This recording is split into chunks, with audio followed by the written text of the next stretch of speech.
Trump calls UK policies insane and threatens trade deal in Sky News phone call. Amazing.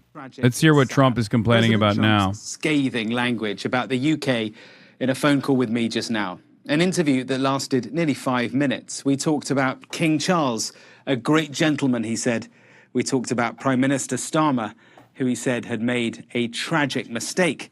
We talked about the special relationship with who he said.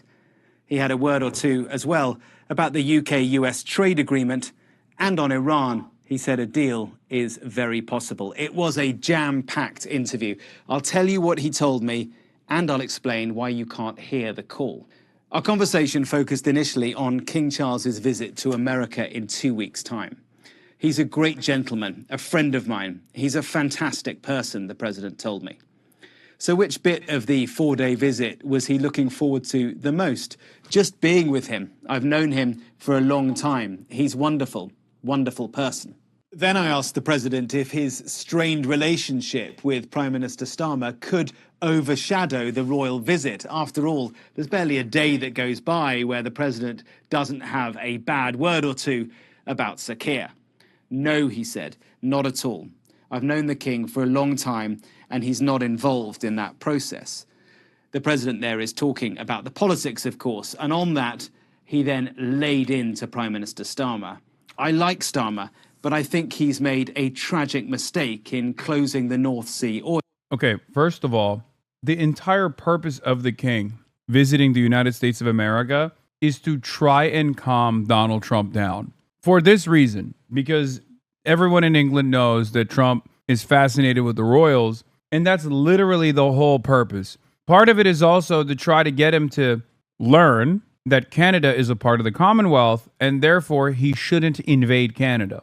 I wish I was joking. That is genuinely the objective. It sounds unbelievable that we treat this guy like a baby, because he is one. You see, your energy prices are the highest in the world, and I think he's made a tragic mistake on immigration. I love your country, the president said, and I would love to see it succeed.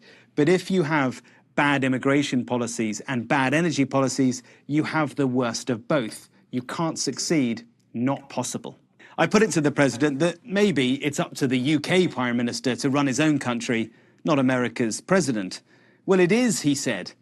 But a lot of people ask me what I think about them, and I think they're insane, he said about UK policies. They're destroying your country. Your country's being invaded. I pushed back. Invaded by who? By illegal immigrants from all over the world, including those from prisons, drug dealers, people from mental institutions. Your country is being invaded. It was all familiar stuff, all the stuff he says all the time about America's immigration problems, but now applied, intriguingly, to Britain. But was it, I asked him, just fake news? Was maybe his information about Britain's immigration challenges not quite right? I've been very accurate here, he said, and he moved on. It's worth explaining a few things about this call, because it's unorthodox, to say the least, to be ringing up the president. This is his personal mobile phone. The calls are not arranged. If he picks up and he's happy to talk, then the interview starts. The agreement with him was that I would record but not publish the audio. So I asked him how he would describe the special relationship right now. With who, he said. With the UK, I replied.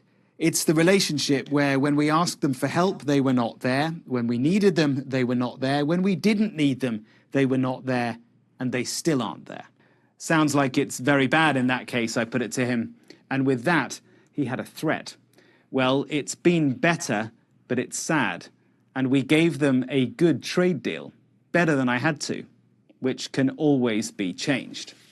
And with that, he said he had to go. I pushed him briefly on Iran. A deal before the king visits? It's possible, he said, very possible. They're beaten up pretty bad. It's very possible. Incredible. I mean, he's a baby. We're saying he's a mobster, but that's giving him too much credit. Because a mobster has some kind of logical through line with the way that they operate. Sure, they have a tendency to engage in violence and all the stuff. They'll use violent means to achieve their ends, right? Donald Trump, on the other hand, I think is closer to just like a baby. Boss baby. where half the shit he does is indecipherable.